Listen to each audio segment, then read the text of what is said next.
বছরে একটা বার এই দাবি পূরণের দিন আসে, তো যে যার দাবি করতে পারেন এবং সেটা পূরণ করতে পারেন। তো আমার দাবি বহু বছর আগে থেকেই ছিল যে পড়াশুনো না করেই আমাকে পাশ করিয়ে দাও, আমাকে জ্ঞান দাও, বুদ্ধি দাও, সবকিছু দাও, কিন্তু পড়াশুনো করতে পারবো না। এখন হচ্ছে এই দাবিটা এখন সবাই করছে, এখন তুমি সবারটা পূরণ করছো, কিন্তু এই দাবি আমি বহু বছর আগেই করেছিলাম যে পড়াশুনো করবো না, এমনিতেই আমাকে পাশ করিয়ে দাও, এমনি আমাকে মন্ত্রী মিনিস্টার করে দাও, এমনিতেই আমাকে বড় মাপের কিছু করে দাও, কিন্তু তুমি করনি। সরস্বতী মা, তুমি এখন সবাইকে পড়াশুনো না করিয়েও ভালো ভালো কিছু করতে সুযোগ করে দিয়েছো, সাংস্কৃতিক অনেক অনেক দিক থেকে তুমি অনেক দূর এগিয়ে দিয়েছো সবাইকে, কিন্তু আমার সময় তুমি এটা কেন করলে? এখন এসে সবার দাবি পূরণ করেছো, এটা ঠিক আছে, পূরণ করেছো, বেশ ভালো কথা। তবে এখন যদি কেউ ডাক্তার ইঞ্জিনিয়ার না হয়, পরের প্রজন্ম, পরে আমাদের ডাক্তার দেখাতে কোথায় যেতে হবে? ইঞ্জিনিয়ার না থাকলে আমরা এসব আদিম যুগে তো ফিরে যাব আবার মনে হয়। তো আমি চাই বিদ্যা বুদ্ধি সবকিছু দিও সরস্বতী মা, তুমি বিদ্যা বুদ্ধি সাংস্কৃতিক সবকিছু তোমার ভিতরই আছে, আর তুমিই দিতে পারবে আমাদের সবাইকে।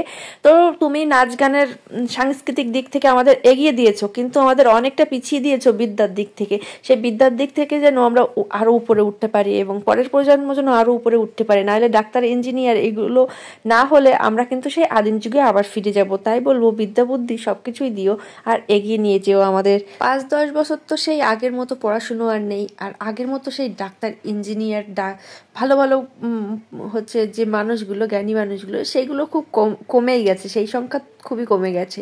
এখন যেসব ডাক্তার হচ্ছে সেই সব আমাদের দুদিনেই মেরে ফেলার চিন্তা ভাবনা চলছে এরকম। শুভ সকাল, সকাল থেকেই শুরু করেছি ব্রহ্ম মুহূর্তে, ঘুম থেকে উঠে স্নান করে দুজন মিলে বাবার মন্দিরে চলে এসেছি। বাবার মন্দিরে বাবাকে স্নান করিয়ে পুজো দিয়ে এখানে সরস্বতী মার অঞ্জলিও দিয়ে নিচ্ছি একসাথে।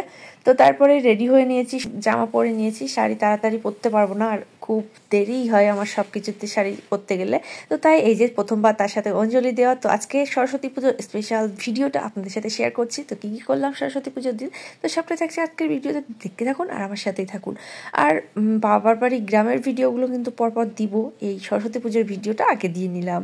তো এখানেও পুজো হচ্ছে, এক এক জায়গায় এক এক ইয়েতে পুজো করছে, তো আমরা সব ঘোরাঘুরি করার টাইম পাইনি, তো অল্প একটু শুধু একটা মন্দিরেই পুজোটা দিয়ে অঞ্জলি দিয়েই আমরা চলে এসেছি, কারণ সে অফিসে যাবে।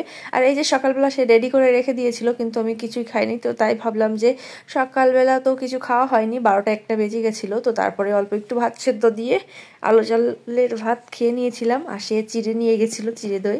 আর এখানে হচ্ছে তাই আমি সেগুলো দিয়ে একটু জুস বানিয়ে নিচ্ছি। এই জুসটা একদম হেলদি এবং এত টেস্টি, কি বলবো আপনাদের।